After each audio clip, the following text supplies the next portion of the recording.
Tu peux, alors peut-être pas dit comme ça, mais. Ah, donc je fais les formes, voilà. Tu vas improviser comme d'hab. Ok. Bon, t'arrêtes de me filmer, non? C'est du continu où il y a des. On va discuter là, ils m'ont noté ce que j'ai vu, ce que j'ai à dire. I represent you, man. Allez, pendant que notre régisseur est en train de se casser la figure. Non mais juste te dire, moi je suis professionnel, ceux qui me font les questions ne le sont pas. Rappelle-moi le nom du So game. hors cadre, voilà. C'est bon? Ah l'escroc.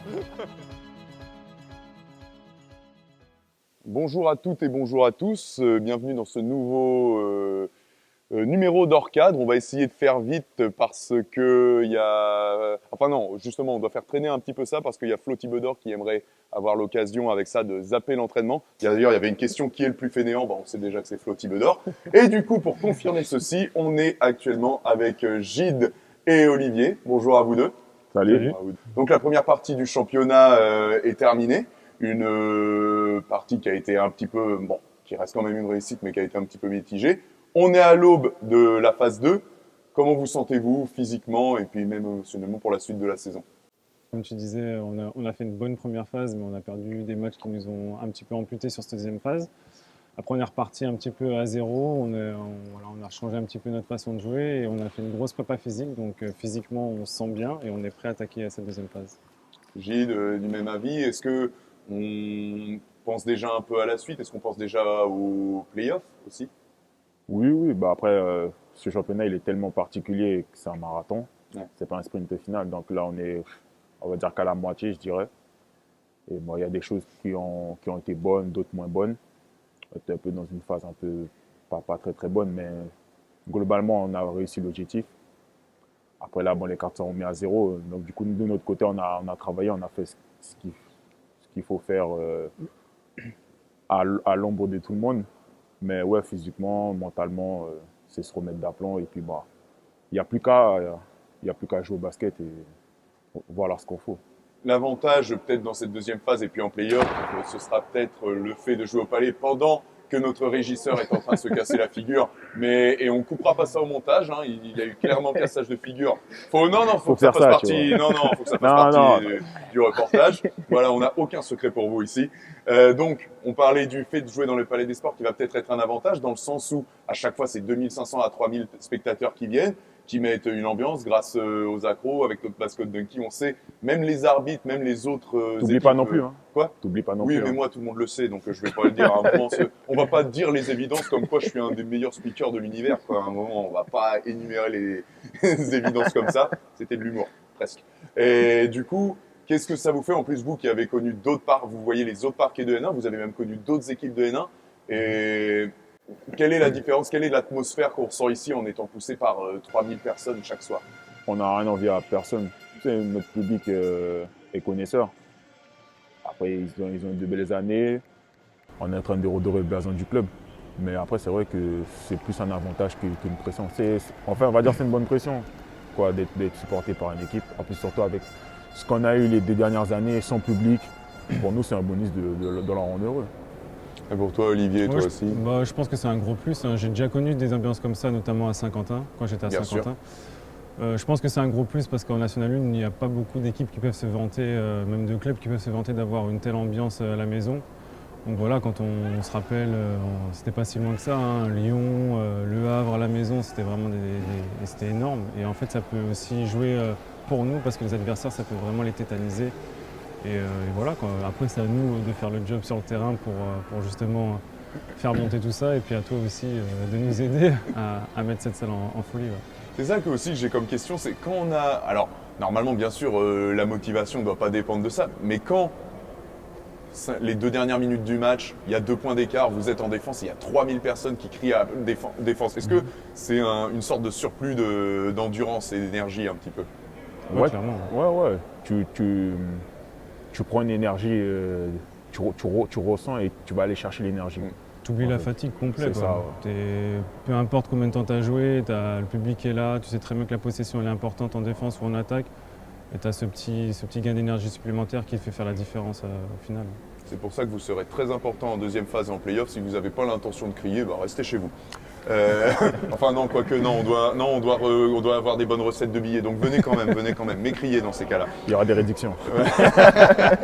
On va parler un peu de vous. Tout simplement la question basique, comment vous êtes l'un comme l'autre arrivé au basket? Honneur aux moins anciens du coup. Moi ça a été, on va dire un hasard. Mon frère, parce que j'ai deux grands frères, donc un peu le milieu, le cadet, il jouait au basket avant en Guyane, parce que je suis né là-bas. Et du coup, comme je commençais à grandir, je faisais pas grand-chose. Donc du coup, il m'a dit d'aller au terrain. Et du coup, c'est à partir de là, j'ai commencé à jouer au basket. Et après, j'ai fait des rencontres de nombreux coachs qui m'ont appris le jeu. Et puis, après, je suis rentré au Pôle Espoir de Guyane. J'ai été repéré par l'Asvel, Lyon-Villeurbanne. Et après, j'ai suivi mon cursus de centre de formation. Et après, je suis là maintenant ici. Et pour toi, Olivier, comment c'est venu? Moi, contrairement à Gilles, c'est pas parce que j'étais forcément grand de base. Non, mais voilà. En fait, j'ai commencé à 8 ans le basket. Et c'est parce que mon père jouait aussi au basket quand il était jeune. Et mes potes, parce qu'avant j'étais au tennis, j'ai fait des sports de combat. Et ils m'ont poussé à venir essayer. Et puis voilà, de fil en aiguille, j'ai fait mon petit chemin dans le basket. Tu parles de ton petit chemin sur le basket, donc on va parler de toi, Olivier, qui t'a été, je crois que tu es de la génération un peu 88, voilà, génération 88, donc génération dorée du basket, avec celle de 82 et celle de 92, la meilleure.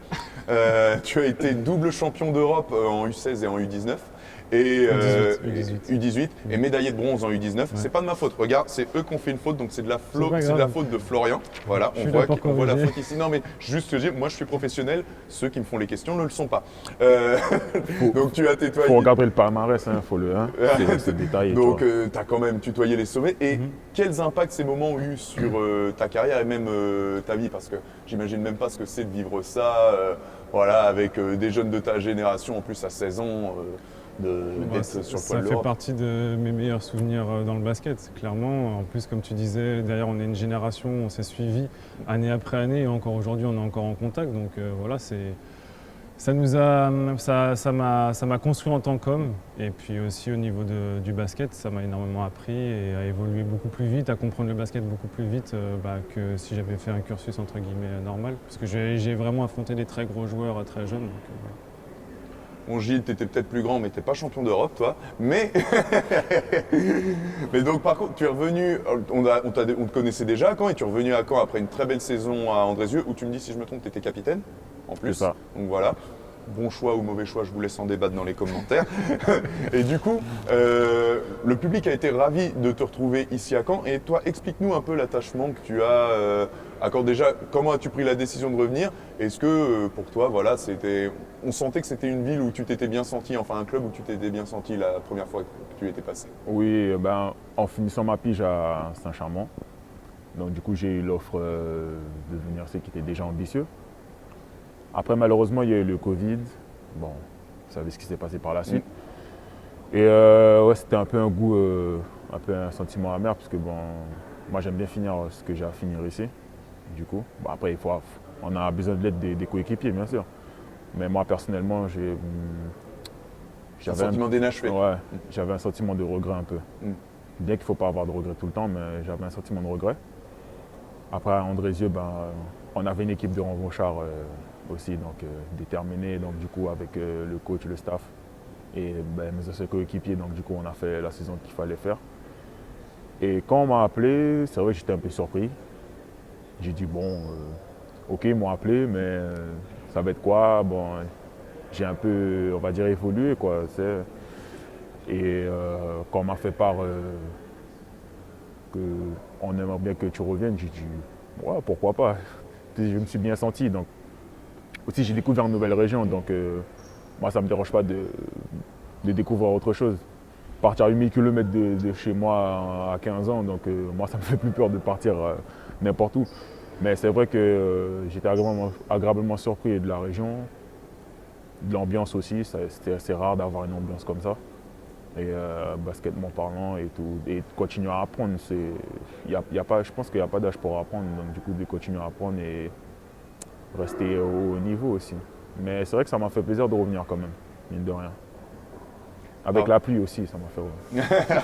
Ah bah oui, la pluie, bah oui, bah ça. Ouais, mais on a une région verte, hein, voilà. Il fait beau une semaine en juillet.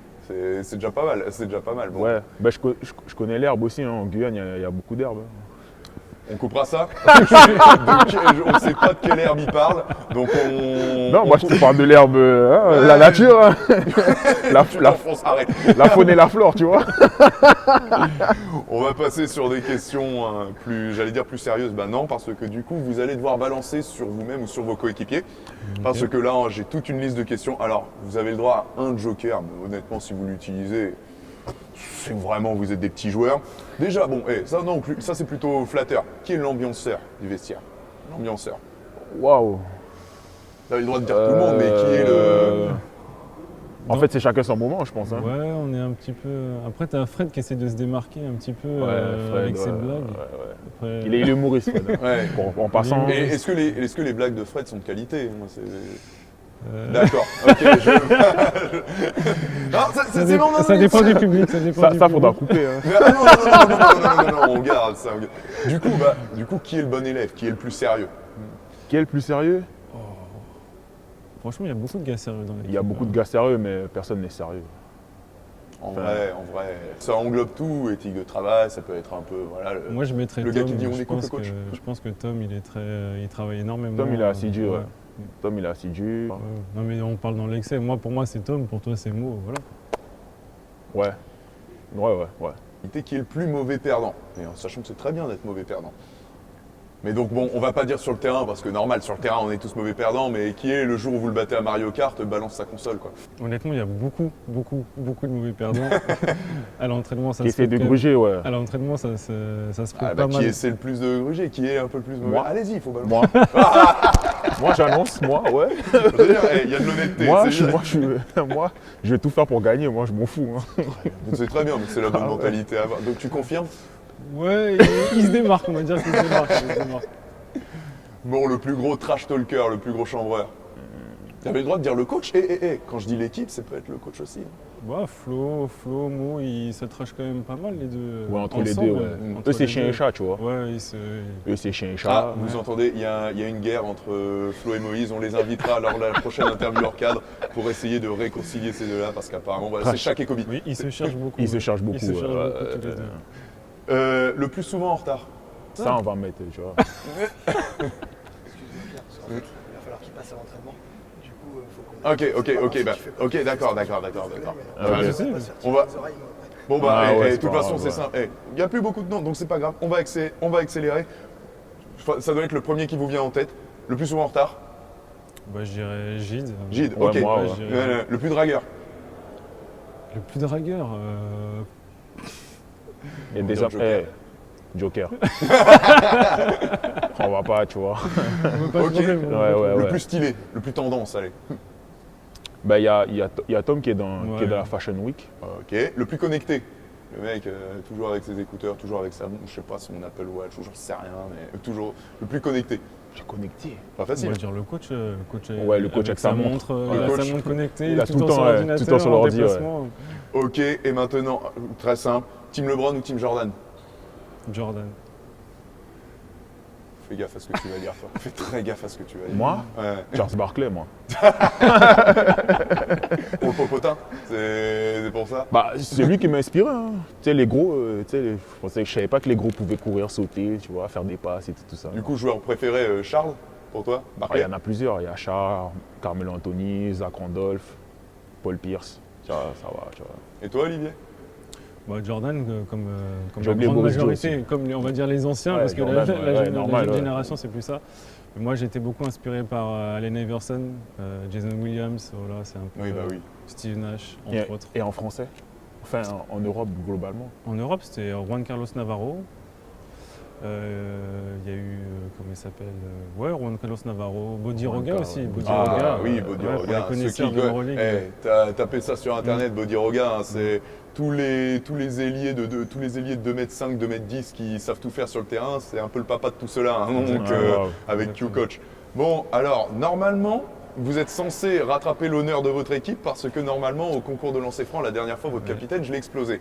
Tu veux me mettre la honte, Pierre? Ah non, mais ces temps-ci, je suis affreux au lancer franc, donc c'est votre chance. Et, puis, Et en plus, il s'est échauffé. Il s'est échauffé en plus. Faut prendre la revanche sur On va Moïse. chercher un ballon. À qui l'honneur? Ah, c'est au lancer franc. Hein, bien évidemment. Bah, à toi l'honneur. Ah non. Ah bah oui. Ah non. C'est votre interview. Ah, Mais bah, tu t'es échauffé. oui, mais non, justement pour que je vois à peu près si je dois m'en aller avant ou pas. Non, Moi, j'ai balancé une brique, moi. Tu vas rien comprendre. Ok, 0-1. Oh, tu peux tirer les 3 de suite. J'essaie de relever le niveau un peu, hein, parce que... Passe à toi, Pierre. Vas-y, je t'en Vas-y, prie. Pierre, vas-y.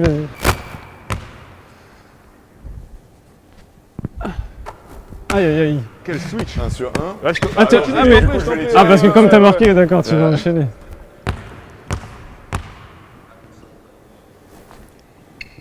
Ah 1 sur 2.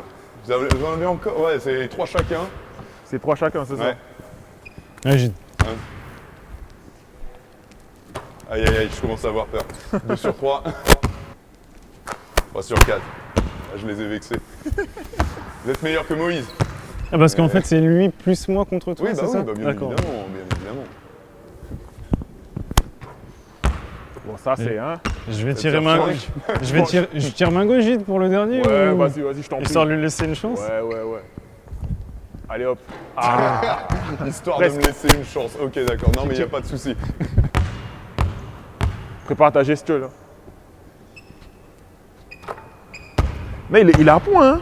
Ouais, mais t'inquiète pas, il va craquer. Il est à point. T'as, il est concentré, il rigole plus, là, tu vois. Moi, je l'ai concentré un petit peu, non? Attention, les fils qui se touchent. C'est 4 sur... Je suis à 4 sur 5, c'est 4 ça? sur 5. Ouais, 4 si sur tu marques, 5, t'as ouais. gagné.